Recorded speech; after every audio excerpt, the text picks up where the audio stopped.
In this tutorial, I'm going to show you how to duplicate a page here in Kittl. Now, it was only a few weeks back where we couldn't actually do this, but they have added a brand new feature and now we can duplicate these pages, otherwise known as artboards, here in Kittl. So all we have to do is click on the name of the artboard. This one right here is called Tomorrow Will Be Better.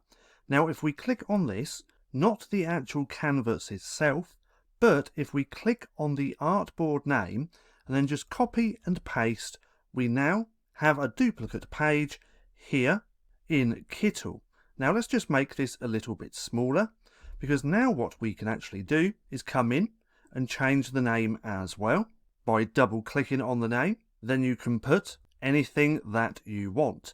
Then we can simply come in and start playing around with this design.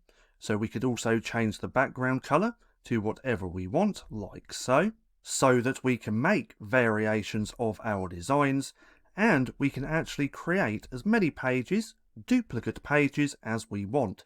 So again, we're going to double click on the name of the artboard and just copy and paste.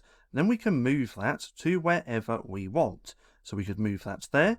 We could duplicate this one as well, and you can do this as many times as you want. So that's just how easy it is to duplicate pages here in Kittl. Now, if you found this video helpful at all, then please consider giving me a like, as it really helps out the channel. And if you're not too sure what to watch next, click right here and watch this playlist.